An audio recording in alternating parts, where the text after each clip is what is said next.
Sports conversation the way it ought to be. This is Jeff Allen Sports Talk.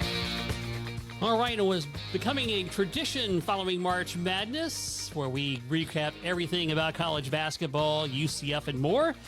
My pleasure to bring back to the show once again from ESPN and CBS Sports and former UCF star Mike O'Donnell. Mike, thanks for being here once again. Thanks for having me, Jeff. I appreciate it.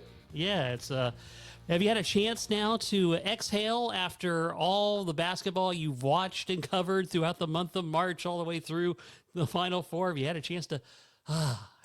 Not quite yet. It's coming home. It's like a whirlwind when everything ends. You want to exhale, but then like I came home today from work and I played as soon as I came home right away. Hey, Dad, can you play soccer? Can you play baseball? And you can play basketball? So it's 2 straight hours of 3 sport, and right when you get home. So no rest. Maybe I'll catch up in June, Jeff. Yeah. Well, John Rothstein likes to say, "No sleep till May." So That's right. That's right. John's a good man. There you go. All right, so let's kind of talk about March Madness and everything that entailed with that, and of course, obviously with your coverage throughout the season of UCF and throughout college basketball, the Big 12 getting Houston all the way to the national championship game, and they come up just a touch short as they tried to beat a very talented Florida Gator squad. Give me your overall thoughts on that. Well, I mean, it was an awesome Final Four. Oh, my goodness. I understand there was some frustration that it was too chalky, but we got 4 of the best teams in modern college basketball history, and that was epic. Houston's comeback against Duke. I think a lot of people were more or less talking about the letdown that Duke had.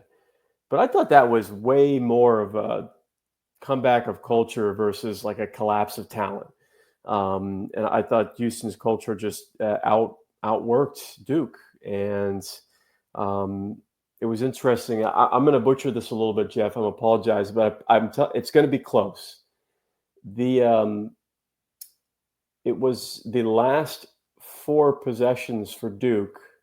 Oh, I'm sorry. Duke did not get 4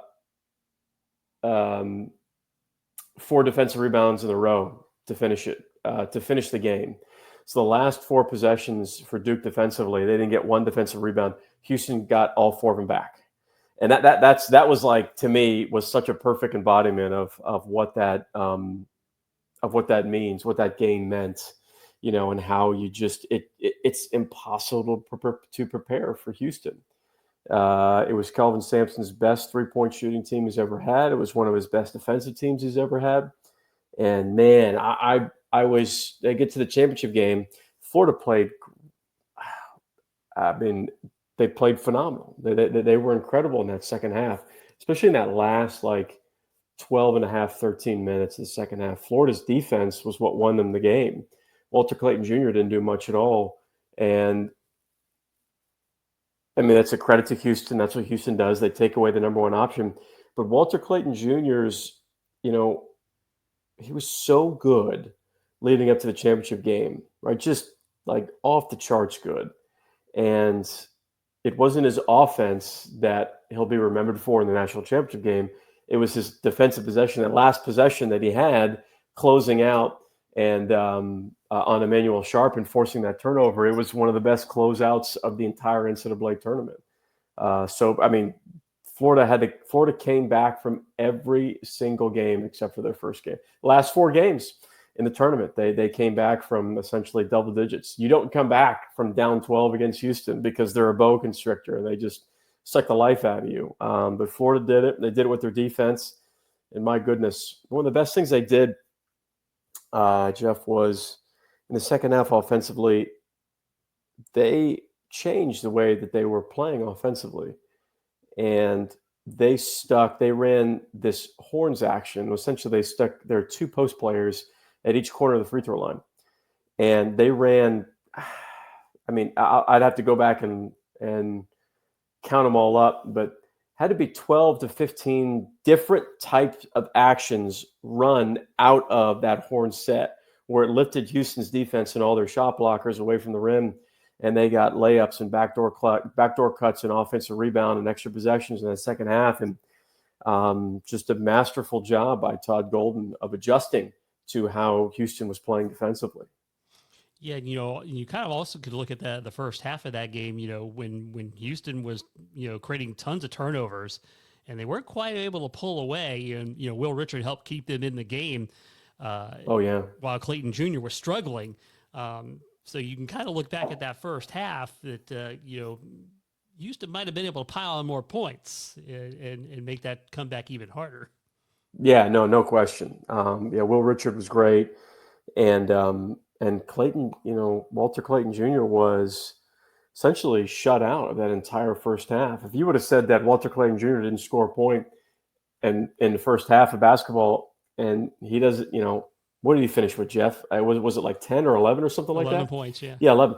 That Walter Clayton Jr. only had 11 points. I'm like, oh, well, Houston won by 18, right? I mean, that's what it was. But Florida's defense was excellent. Will Richard won them that game, right? I mean, his shot making kept Florida in it, kept them from being blown out. And I know that's going to sting. That's going to sting for Houston for a long time. Yeah. A long time. It's going to bother Kelvin Sampson for probably for the rest of his life, because that's just the kind of competitor that he is. And I feel bad for Emmanuel Sharp. Man, he was just so good. All tournament long, he was so good, and to not get a shot off, just you feel for that kid for sure. I thought Condon was for Florida. Alex Condon made a couple plays in the second half that were such winning plays because he didn't play overall. You look at his plus minus, he had a lot of turnovers in that game. Yeah, he was very shaky in the first half. Yeah, but fixed it and changed it and made a couple of huge plays in the second half. Thomas Houck, made some plays. I thought Elijah Martin had two huge plays late in the second half as well. I mean, that's what Florida was, the deepest team in college basketball this season. I mean, and it showed. They were awesome coming back. Awesome. Yeah. And of course, you talk about the sting for Houston. And this is what the NCAA tournament is about. The elation of victory, and then how many teams go home in defeat in the NCAA tournament? Just everybody else. And so, oh man, yeah. And so you look at the season they had, and the Duke game did not surprise me because they did that to Kansas in Kansas earlier in the Big 12 season. So I think the most remarkable thing about that Houston team, because, we all know, they carry their defense. It looks like there's six guys playing on defense. And then they have such fight and fortitude that, I really thought this was going to be their year. I picked that. I filled up my bracket. I picked them to win it all. And I was feeling pretty good, up until for about 2 minutes in the second half there. Houston plays with they're just so different than everybody else. So many teams run the same stuff, where it's 5 out and zoom and flow and spacing and threes and layups, and they do it on offensive rebounds and a lot in the mid-range. I mean, they were an elite three-point shooting team, but they don't shoot a lot of them.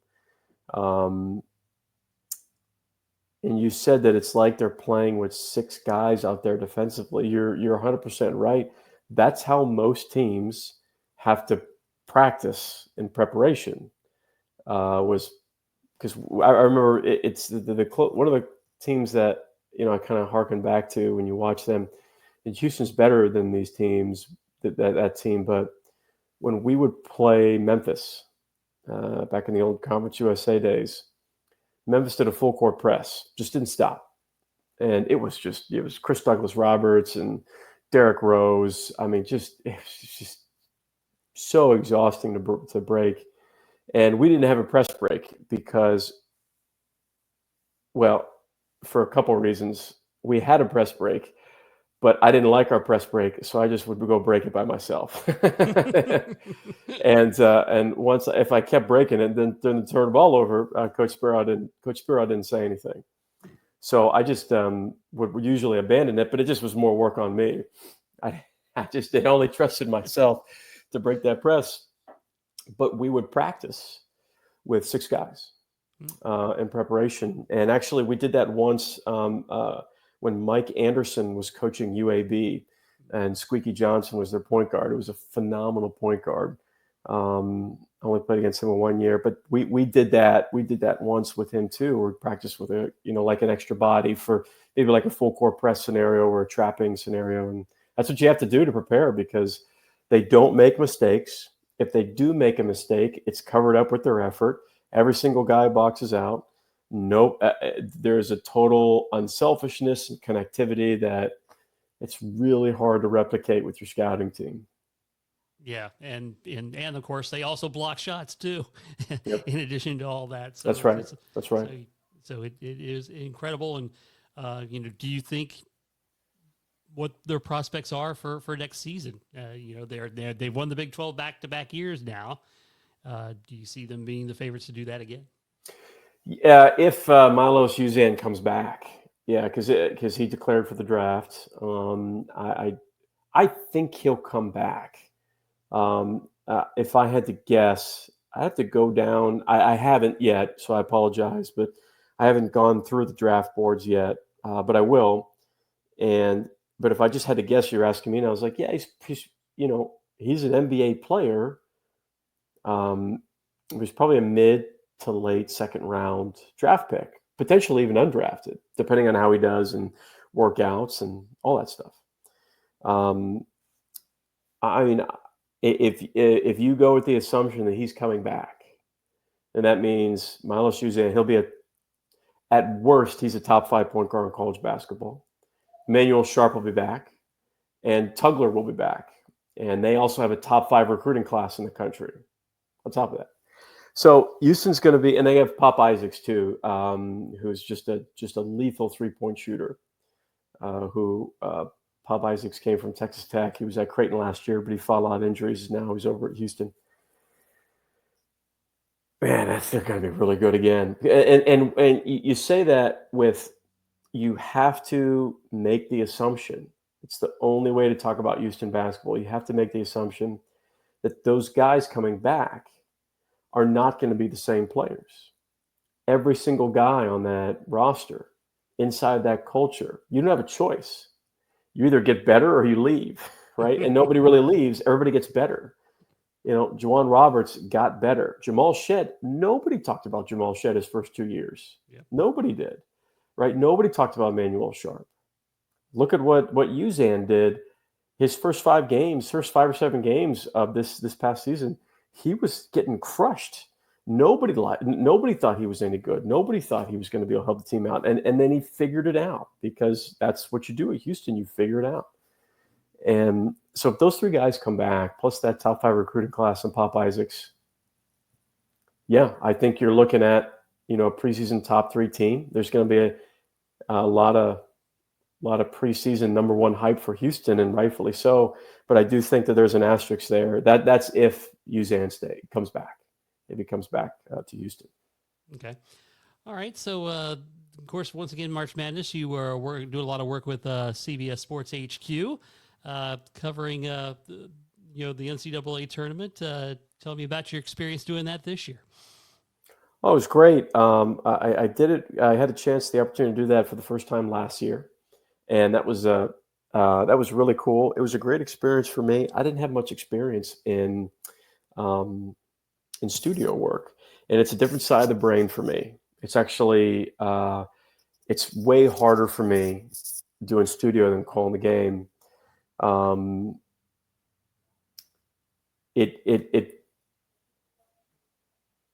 When you're calling a game, there's a story that you that you tell throughout the game. Right? There's a storytelling process that I feel like I have a really good handle on how to do that. I'm saying that came off as a little self-serving, and it didn't mean to, but And But you are good. But you are good at it. I'll vouch for that. It's through a lot of work and a lot of coaching, and like you can feel the storytelling process throughout the course of the game. And I think for the first time in the last year and a half, I felt that, kind of embodying happening. So it's like an exciting thing for that, light switch to turn on. Mm-hmm. Studio is hard. You have to really kind of come with the story ahead of time. And a lot of times, if you go, like if I work from 9 a.m. to 6 p.m., which is what HQ does with me a lot of times, where I'll be on every maybe hour and a half. Sometimes it's for a 5-minute segment. Sometimes it could be a 20-minute segment. Sometimes it's in front of a screen where I'm breaking down stuff, and then it's sometimes post-game reaction. Like for the tournament, the first week in the tournament, I did a 2-minute preview of every single game of the first weekend, halftime of every single game, and post-game of every single game that first weekend, up till 6 p.m. And then Stamford, Connecticut takes over. You're just like bang, bang, bang, bang, bang. So as soon as you finish, you got to run, you got to watch the games. And you got to get the story of the games. You got to follow along on stat broadcast. Oh, that game's over. So you're watching 2 or 3 games at once, and you run in, do a halftime. What happened, and then run back out, catch the end of another game, and so it's like it's all this. It's this crazy sprint that you want to make sure you're doing right by the fan base that's watching, and because I can't just say stuff. I'm not someone who can just say stuff to say it, just show up and just talk. I can't do it. I don't want to do it. It's not my cup of tea. I think it's not interesting to me to just have an opinion. I prefer to be prepared, and not necessarily provide an opinion, but maybe discuss an idea or a solution. And in a positive way as much as I can. So it's definitely the other side of the brain for me. It's a much more creative side of the brain for me, and that's not. It took me a while to figure it out, but it's a great crew down there, and CBS HQ it's a phenomenal team, and they treat me exceptionally well. That's awesome. And of course, you got to do some work with another fellow Knight in BJ Taylor. So Knight Nation, very proud of you guys for doing all that hard work down there. Yeah, it was great. But I yelled at BJ because I did all this preparation work to build out these video breakdowns. And then BJ shows up. I was like, "Oh, buddy, you're with me today?" And he goes, "Yeah, man." I go, "Oh, that's it's like the coolest thing. It's like the coolest thing ever, right? It's great." And I said, "So what are you doing?" He goes, "Oh, I'm just tagging along." And I said, "Oh, okay. Oh, so I do all the work and you show up for the group project." No, it was great. He's doing a really good job, and it's good. I think it's really good because BJ's got great energy, and we think there are like 80% of the things about the game that we think exactly the same on, like. Exactly. There's a 20% that we don't think the same on, and it becomes a good, like ping pong back and forth, where we're not like screaming opinions. We're more taking a deep dive into the game and how we see it or see it differently, and that's where I think really good content comes from. Of where you can kind of go back. You can kind of go back and forth with that stuff. So that was pretty cool. Yeah, I hope we get to do more next year for sure. Yeah, no pressure on Darius Johnson to follow in you guys' footsteps. So. Oh, geez. Well, I think Darius will be playing for a long time. Yeah, he'll be playing for a really long time. I think. Yeah, yeah. I'll probably be an old man by the time he's done and ready for TV. All right, so let's talk about the Knights and the season that just concluded. So I guess best way to put it, I guess, is what is the state of UCF basketball right now? And of course, we're seeing a lot in UCF, the only school where the porteth taketh and the porter giveth. Right. Lots of flux again this year. What do you think the state of UCF basketball is at this particular juncture? I mean, the same state that 99% of programs are in, and I'm not giving you a lazy answer. I mean, it's just, it is a victim of complete and total chaos. But you are going to the postseason, right, every single year. I don't think anybody thought that UCF would come close to finishing in the middle of the pack in the first 2 seasons in the Big 12. I think that's a big deal. I understand there's just like natural, you want your fan base to have high expectations for your team, and you want to go to the tournament. You want to compete at the top of the Big 12. I mean, I've tried to talk to fans about, like, I know everybody's really excited about when they first got in for like Big 12 football. I get it, and football is king, and I will never. I understand that completely. But Big 12 basketball is like a religion for a majority of the schools in the conferences. Big 12 basketball is like SEC football.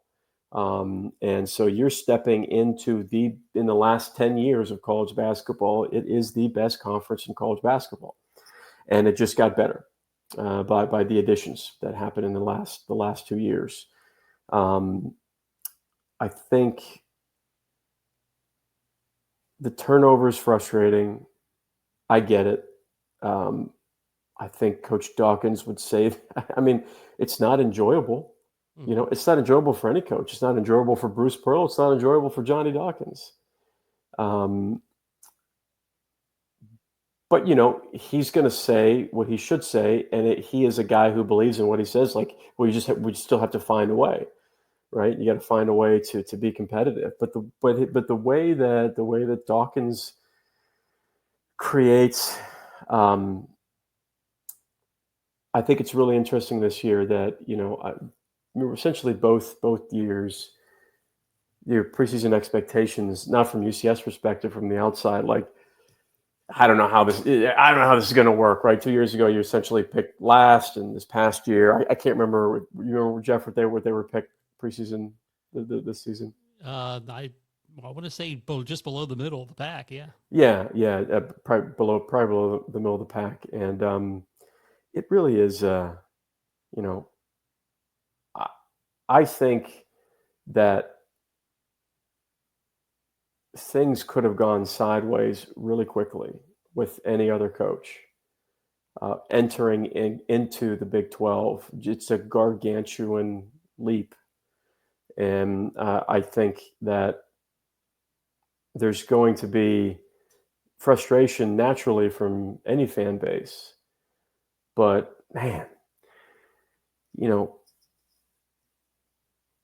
Keyshawn Hall nobody knew who Keyshawn Hall was. Mm-hmm. Nobody knew who he was. Then he gets in the UCF system and goes absolutely nuts. And he's a Big 12 All-Conference member. There's a lot of credit that goes to Keyshawn Hall for that, but that's not an accident. It's not. So I think his player development is a real thing. I don't know what happened with Jalen Sellers. I think a lot of things would have been different if Jalen Sellers would have played. Yeah. A lot would have been different. Like, you're talking about, a top 10 player. You would have essentially had 3 top 15, top 20 players in the Big 12 on that roster if Jalen Sellers was healthy. Mm-hmm. And I don't know what happened there. But I think it was really disappointing. I wish he would have played. Yeah, that would have definitely had some big impact there. So, given that Johnny Dawkins brings us into the Big 12, and and they exceed expectations by most accounts. February was a tough sled for them. I think they had built up a lot of momentum. So there's the plus and minus of things, right? You go into the gauntlet of the Big 12, and how right. difficult that is. But also, UCF had a lot of quad one opportunities, Yeah. which, that didn't exist in the American, Right. but virtually every night is a quad one opportunity in the Big 12. That's right. That's right. But it works in reverse too, right? Anytime you play at UCF, it's gonna essentially be a quad one opportunity. It's just so cool. Like if I'm not deflecting here, Jeff, like I Mhm. really think that my hope is that over the course of time that the narrative gets louder and louder and louder of, I mean, you got Kansas. You can make an argument that Kansas is the most storied program in the history of college basketball, right? But next, right? It's Kansas, Kentucky, North Carolina, Duke, like that. That's it's every season they're coming in to play. Mhm. That's incredible, incredible. Top of the food chain right now, and they're not even the top of the food chain of the Big 12. It's Houston. I mean, even like how cool is it when a school like Oklahoma State is consistently coming into play? Mhm. How cool is that? BYU. That BYU game was insane, Yes, it insane when they was. came and played, right? Mhm. And there were too many BYU fans in the stands for if you were a UCF fan. The narrative has to grow, I think, to where it's such a big deal. It's such a big deal that you can't miss a game. Mhm. You can't. It's so epically cool that all these programs, every single season, Iowa State are going to come, Arizona are going to come in to the UCF arena every single year. Mhm. You have to absolutely just soak it in for a second. And I will say this about the season, and um, man, I thought the student section was incredible Yeah. all season long. I thought the nightmare at the student section was just so good, packed essentially every game, loud. The palm fronds bring the. I mean, I've been on record saying I think it's the most underappreciated student section in the country because of the uniqueness. Like it can get loud, and that's great, and it needs to be. But on TV, when you watch a game on TV, like you're shooting into palm fronds. That doesn't happen anywhere in college basketball. And I said, I mean, I would be like, I want more fronds in there. Like I would want like it, but it just is so unique and it's so different and it's so cool. There needs to be a landscaping company that sponsors the student section that provides the palm fronds every single game, right? Ah, Every time they do landscaping, save the palm fronds and then donate them to the student section. that's a great idea. Um, so, besides the fact the schedule is hard, you're also talking about money, and the Big 12 was spent the most no money in college Right. basketball, right? You know, what will it take for UCF to be able to invest more into that? Because that's got that's basically going in with one hand behind your back against the rest of the league. Well, yes. So the short answer is time. Hmm. Nobody wants to hear that, Yeah. but that is that is the truth. And UCF has been doing things with an arm behind their back since the inception of the university. Yeah, true. And I would say I don't know if there's a more in terms of all of the schools in power conferences. There isn't more of a blue collar find a way institution than UCF. Um, I mean, from have even from like that the Bethune Cookman UCF football game, like all the way back, like every single year, you are the underdog when it comes to any budget conversation. Every Hmm. single year, Jeff, you know, we made a big turn my first year at UCF. We made a big turn going from Atlantic Sun to Conference USA. It's a big jump. At that time, it doesn't sound like it now. That's a big jump. And I, had holes in my socks because there wasn't enough. We didn't have enough Adidas socks. I played with holes in my socks. It's every single year. It's every single program. It's every 1 year, every 5 years, every 10 years. I mean, UCF is just now getting grandfathers and putting their grandkids in, UCF onesies. That is just now happening. UCF is 100 years behind schedule. But they still made it. UCF still made it. You're still at the table. So I say all that to say that you don't have a choice to be creative with your roster. I think if you try to build a roster like everybody else is building a roster, I think you get behind the 8 ball. And I'm not saying anything profound here. Like, if the answer was just money, I would say, yep, that's it. But, Florida just won the national championship, and they did not have the highest payroll in the SEC. And they didn't get guys for $2 million, $2.5 million, $3 million. They didn't. They didn't. Houston does not have, a huge NIL budget. Like when you're comparatively to like Kansas or Iowa State or something like that. I mean, it can be done. It has to be done, and you have to get creative with the roster. It's the only way. I think you'll see more and more creativity with rosters and how they take shape. And I think, when the House settlement happens, that'll help. I mean, a little bit. I mean, less than 10%. Like, it'll help just even some things out. But, UCF does things the right way, and especially Johnny Dawkins does things the right way. So he's not going to go behind anybody's back and do anything. He's a very upfront, honest man.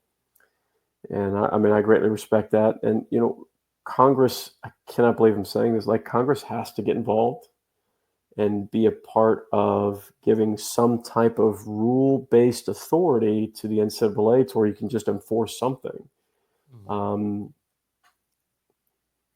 So it's a huge conversation, Jeff. We could probably spend like 6 hours talking about NIL and NCAA stuff. But the two answers to give are time, which nobody wants to hear. I understand that, and creativity. And that's what it's going to take. Yeah.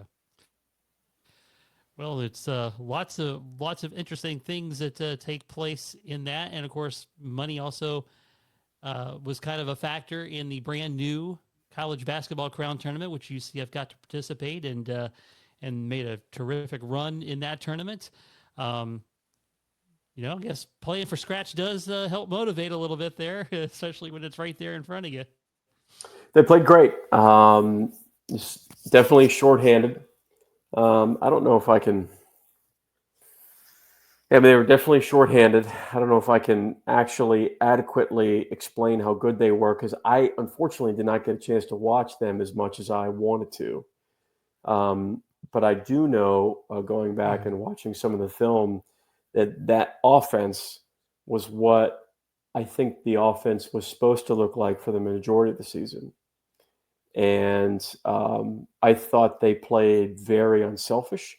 I thought the ball didn't stick. I think with some guys on the roster during the regular season, the ball would stick, and there was an enormous amount of isolation. UCF analytically was by far and away the heaviest ISO scoring team in the Big 12, one of the top in the country, actually. And they didn't play like that in the Crown. And I don't think it's any coincidence that they played really well. Darius was phenomenal. And the ball was moving, and the ball was moving. The ball had energy. The spacing was awesome. The connectivity was there. And, you can't say woulda, coulda, shoulda. But that's what the offense was supposed to look like during the regular season. We saw glimpses of that in like the first 10 games of the season, this past season. But I thought that the offense was just a joy to watch. Yeah, for sure. Yeah. And, it was also interesting because, there were players that had moved into the portal, but they did play. Bukowski obviously being one of those. And he really showed with the extra minutes a lot of his potential. I guess he's going to Wofford now. So I think he was able to, and that looks like a very good program for him to be in too, because of his 3-point shooting ability. Yeah, I think he'll fit really well in that system in that conference. I think he'll thrive. I thought he was going to be the true backup point guard this season. The way that he was playing during the summer, I mean, he was like the best player on the floor in multiple scrimmages that I saw, like far and away, and just couldn't quite find his rhythm and put it together during the season. But I do think that it'll be Wofford will be a really good fit for him. Yeah, and in like you said, woulda, shoulda, but if DJ doesn't tweak the hammy, 100%. That's a whole different ball game, and he certainly he gave everything he had, and then some, and what a truly inspirational player he was this season, because he had a senior season that really just got better and better as it went on. Yeah, what a way to end it. He's going to look back at that and, he's definitely going to look back on that and be really frustrated with the fact that they lost, because that's the kind of competitor that he is. But just a tremendous amount of grit. We don't get a lot of grit in college basketball like that. And I love that. We need more of that. I miss that in the game. Fighting through. There's a difference between being hurt and being injured, and we have combined the two in college basketball recently, and I'm not a huge fan. And boy, I was just so proud to know Darius and watch that. Jeff, a pulled hammy in the middle of the game. It's rough. It is. There is nothing you can do about it, and that was a championship game. And I would have done the same thing. You do whatever you can, and your brain just a lot of times just says no, and sometimes there's just nothing you can do about it. But he still fought through it like crazy, and that's what I hope UCF basketball will forever be known as. I think we had a lot of years of that. The kind of blue collar toughness going to show up with, I'm going to, staple my arm together and we're going to go out there. Right. And that was a very impressive display of heart and grit from Darius. No doubt about it. Yeah. And I think he surpassed a couple of my records actually this season too. Which I was really happy. I had no idea until people told me, and I was like, that's awesome. I was really happy for him. Yeah. Really happy. Well deserved. Absolutely. And I guess the only other thing we would probably want to see maybe out of UCF next season, it just seemed like the defense that has been the long trademark of, or just, basically taking teams into a phone booth for a fight. They had their difficulties this year, especially down low, other than Sham. So hopefully next season we get more of that more trademark defense that we become accustomed to. We'll see. Yeah, the offensive system that they were trying to incorporate this past season, what we saw in the first kind of 8 to 10 games of the season was like they wanted to press, they wanted to run, they wanted to score in the first 10 seconds. We saw that, and it worked against Texas A&M. It worked early against some very good mid-major teams, and you were starting to see how impressive it could be. And then they got away from that, and subsequently there was if shots weren't falling for some guys, there was a direct attribution to, a missing a defensive assignments, because the defensive system was different than than the previous seasons under Coach Dawkins, just drastically different, because it had to be. You can't play that pack line, Johnny Dawkins. You get nothing, easy half-court defense, and then get out and want to score in the first 10 seconds of the shot clock. The way the spacing and the rhythm is set up, it doesn't work. So it will, if they keep the same offensive system. It worked in the Crown. You saw how fast they played in the Crown, how well they scored, and defensively it worked too. You can have both, but that defensive system in the Crown was not the same defensive system in the previous seasons under Coach Dawkins. It played at a much more pressured out pace. So I don't know what they're going to do. I'm looking forward to going to practice this summer and seeing it, but I don't know what's actually going to manifest from that if they continue on. And a lot of times it does come down to the roster, right? So if it's a bigger roster, you may go back to, you don't have Darius Johnson anymore. You won't have Jordan Ivy Curry anymore. There's a good chance it'll go back to that physical style of play, but we'll find out in a couple months. I'll find out in a couple months, I'm sure. Yeah, well, we'll look forward to hearing you report back on that. And of course, Mike O'Donnell, we always appreciate all the work you do for college basketball all season long with ESPN and CBS. And great job as always. Thank you so much for being on the show. Thanks for having me, Jeff. Appreciate it.